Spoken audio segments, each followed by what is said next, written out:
I give the floor to the representative of China. Madam President, China is deeply sorrowful for the major losses both in human lives and property suffered by Turkey during the earthquake that struck its east.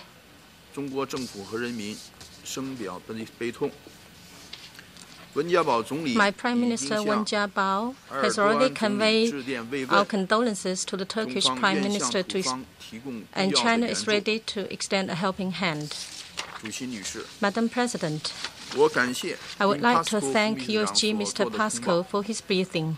And I have also listened very carefully to the statement by the representatives of Palestine and Israel. At present, the Middle East peace process is in an impasse, and China is deeply concerned over this.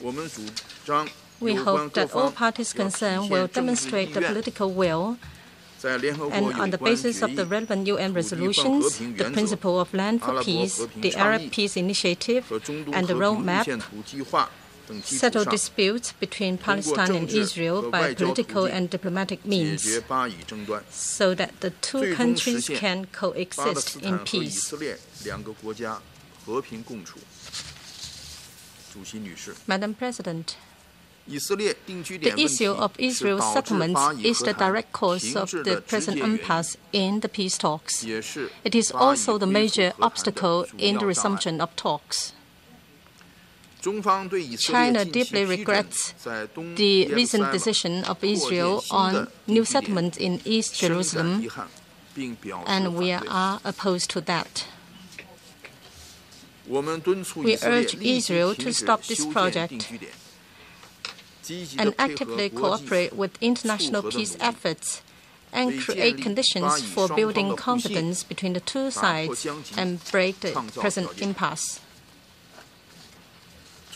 China welcomes the recent agreement between the two sides on the exchange of prisoners, and we appreciate the mediation efforts by countries like Egypt and Germany in this respect. China hopes that both sides would seize this opportunity to continue to take constructive steps to ease tensions and narrow down differences in order to restart the peace talks.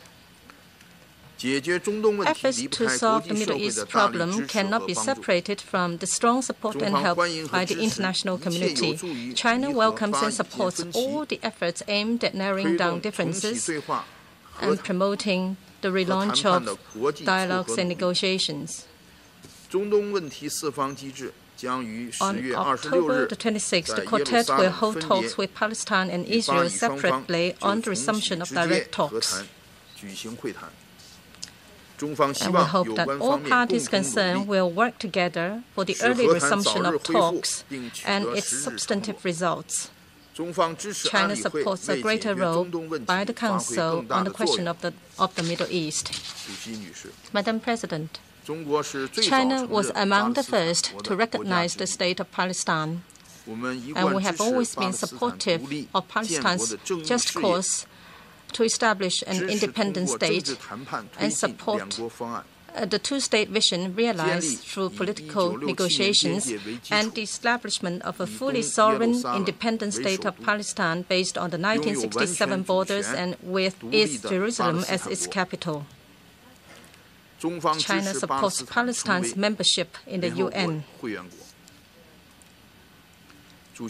Madam President, to achieve comprehensive, lasting and just peace in the Middle East, progress must be made on all tracks of the peace process, including the peace talks between Lebanon and Israel and between Israel and Syria.